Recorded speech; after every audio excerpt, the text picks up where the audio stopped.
Hey, what is up guys, YouTube and we are back here today for more action from the ITL. We got week 2 going up against my good friend Anthony, aka Purple Raven, aka Iron Flash Gaming. So yeah, you guys all know Zaza. He's one of the well-known players in the format, and he's a very good friend of mine. We've had some great matches over the years.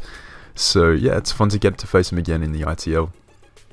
He has taken a team over from Leo, who originally drafted the squad but left due to time constraints or something like that. So yeah, Zaza's inherited a pretty offensive team, very, very threatening. He's got a ton of threats on this squad. He's got the, as you can see, the Landorus T there, probably one of my favourite mons to use in the draft format. Then he's got threats like Infernape, Shaman, Suicune, very solid Firewater Grass Core. He's got Registeel, a really fat steel that pretty much negates a regular Diancie, sort of like a regular Mega Diancie set. He's got the Mega Sharpedo, which is a massive threat, particularly to a kind of more offensively based team like mine. Yeah, Crunch is just so strong, so that's definitely a threat. Pillar Swine, very solid ground. I really like the combination of Swine plus Lando T. I think that like double ground like that, mitigating the ice type weakness from Lando is a very smart sort of combo there. And then he's got Rabombi for webs. He's got stuff like Meloetta as well, which he's known for using really well. And then he's got Latios and Garbodor. He's just got like a crazy strong team. But yeah, looking at the team that he's opted to bring today, we don't see a Shaman, we don't see a Suicune. This all points in a more offensively based team from Zazo. You see the Rabombi there, so that's potentially webs, it's potentially specs, or it's potentially Quiver Dance. Just my thoughts at matchup. Reggie's probably going to be a Spit F rocker, or Pillar Swine will be his rocker, and Reggie will be some kind of offensive set, because Reggie still just takes on Diancie's hits so comfortably, and he probably knows that I'm not going to really run like a super offensive Diancie against him, just because of how much of a stop Reggie is to it. Lando T could be any number of things, probably his Z move user, just based off a matchup. He hasn't brought Meloetta, and Z Lando definitely has its place here in this game. And Laddie could be a number of things. He does have to be careful about my Steel type in Bronzong and my Snorlax, which could take advantage of, Shadow Balling Latios, so that's something to consider. But yeah, I feel like this is going to be a very offensive game. We're going to jump into it and see how it went. So I am going to lead off with my Seismitoad, as he does lead off with his Landorus. So he's going to get obviously the Intimidate off, and this is a pretty decent lead for me. I can just fire off a Scald straight up. In case he is like a Z-move variant, I want chip on this. I want it to be in range of something like Coco's Hidden Power Ice, Holucha's Acrobatics. I want it to get it weakened for those kind of hits, and if this is offensive Lando, this Scald is going to be doing a lot. He is going to go for the knockoff here, knock off my lefties, and that does 23%, as my Scald is going to pretty much bounce off this Lando. It's going to do 29, revealing that this Landorus is certainly an Assault Vest variant. Like no Lando, not even Spit F Lando takes a Scald that well from Toad. So yeah, he's going to take that nicely. I'm just going to get my rocks here as he pivots out into his Sharpedo. Yeah, I appreciate the the nicknames from Anthony too. So yeah, Z Superpower. Shoutouts to my Season 7 NPL playoffs, I think, versus the Verd. And now he's brought in the Sydney Sharpedo. So the threat is inside. My Seismitoad is defensive. It can live a Crunch, even a max roll Crunch from this range. And he is going to go for the Crunch here. And I'm just going to get some nice EQ chip off on this, as he does reveal to be very bulky. So he's like max HP Sharpedo, but the fact that he's now Mega Evolved means that he doesn't have a speed boost, so I don't have to worry about him, outspeeding stuff like my Latios, my Tapu Koko, and I believe this is an Adamant Sharpedo, so this Diancie has enough bulk to live an Iron Head from uninvested Registeel, as well as outspeeding Adamant Sharpedo here. So I am going to Mega Evolve up and just click Moonblast. If he wants to bring in Registeel, I'm not too worried, because I actually do have a tech on this Diancie. I am a sub Endeavor set, so I can lure in Reggie, weaken it for stuff like my Latios and my Snorlax and my Koko in the back. So I am just going to go for Earth Power this turn, just in case he wanted to, I don't know, click rocks, or like I have no reason not to click Earth Power. Like it's my it's my best play overall, as Iron Head is going to bring me down to range of health, where Endeavor is going to leave this Reggie still really low. So he is going to take me out here with the following Iron Head, but Now Reggie, which is pretty much Laddie's biggest roadblock, has been removed. Obviously he does have a Pillar Swine, which can chew things pretty nicely. But in terms of like a defensive switching to Psychic or Draco, Registeel was his best kind of response there. So he's now going to bring out the Swine, and I'm just going to get damage off on this, because the more I damage this, the closer Coco is to being in a winning position. So I'm going to drop a Draco here, as he does take 53 from that, and he is going to proceed to knock me out here with the Icicle Crash. But this is nice, like he hasn't got Rocks up yet, which I'm pretty happy with, and I will now be able to bring in my Hawlucha, as he is going to switch out to Sharpedoes, saving the Pillow Swine and just sacking it off to the Drain Punch here. So Sharpedoes is down, the big threat is out, and he's now going to bring in Laddie here. So this turn I am going to make the switch out into my Coco, knowing that I can take any hit this Laddie wants to go for. If he wants to go for Scarf Psychic, I always have Snorlax in the back, who pretty much sets up on that and kind of wins at that point. If he wants to go for Psyshock, I live that too. I'm pretty bulky on my Coco, to be honest. But he's going to go for Dragon Dance and reveal Flame Orb here, implying he's a Facade variant. Either Facade or a Psycho Shift variant, but I am kind of thinking Facade, because it's pretty strong versus my team. A nice way of hitting stuff like Lucha, if he doesn't want to run Dragon coverage or Psychic coverage. And he's going to go for Facade here. Does a nice chunk, as I am going to U-turn out, getting the chip off on this Laddie, revealing that he's very bulky. Like, this is a very bulky Latios. And because I do have sub on my Hawlucha, and I believe this thing is very like max HP or something like that, or defensively invested, I am going to sub down, allowing the burn damage to put him in range of an Acro. So I'm going to sub. He could also get greedy and like Roost for some reason, or reveal Psychic.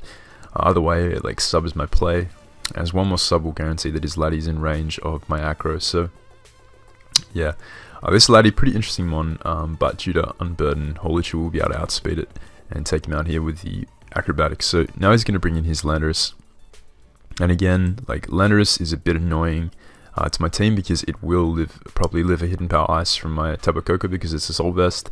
It can potentially knock off my Snorlax's Figgy Berry, which obviously we don't want, because that's a very solid win con in this late game. So I'm just going to get chip off on this Lando. I'm just going to click Acro here, because after an Acro will guarantee be in range of Hidden Power Ice from Coco, which will set up Snorlax to win this game, as he is going to go for the Psychic. So nice mixed Assault Lando. I can definitely appreciate that, as Coco's going to come out here and just bop this Lando with the Hidden Power Ice, and that's going to invite in Robombi this turn. Is pretty much the way that Zazu has a chance of winning this endgame is setting up with Robombi and hoping to crit through my Snorlax. So I'm just going to fire off one T-Bolt, as if he does click Moonblast here, it'll kill Coco, and if he roosts up, I get to U-turn out into my Snorlax.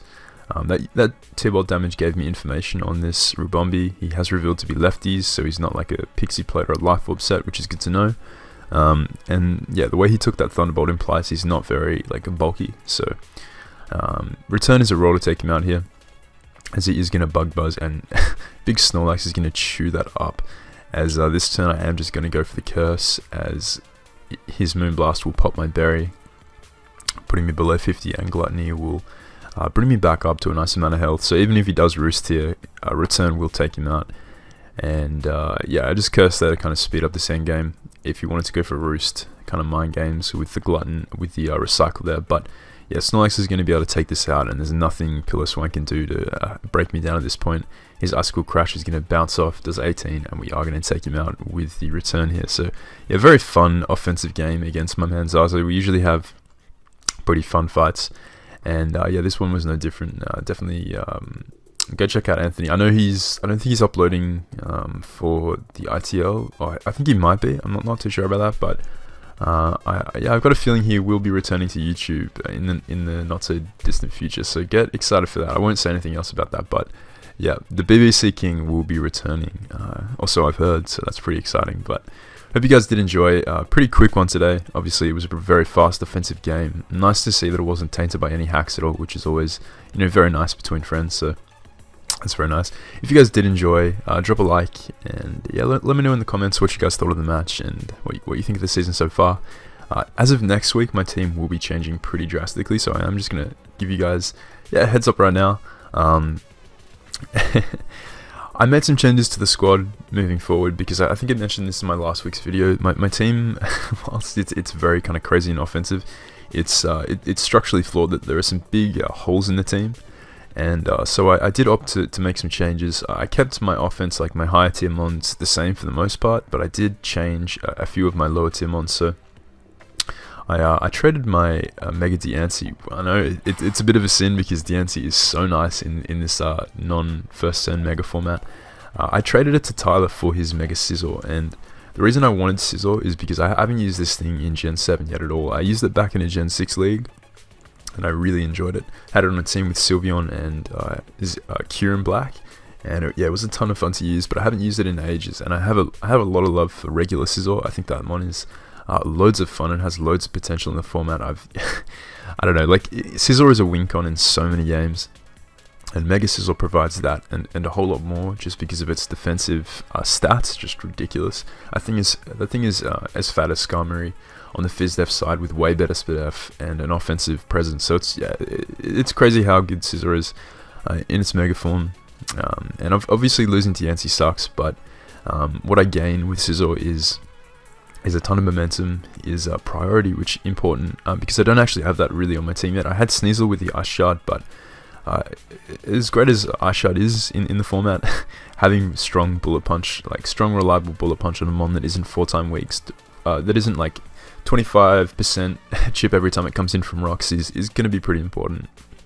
My team really does appreciate Sizzle's ability to clean up in the late game after stuff like Lax and Coco have broken.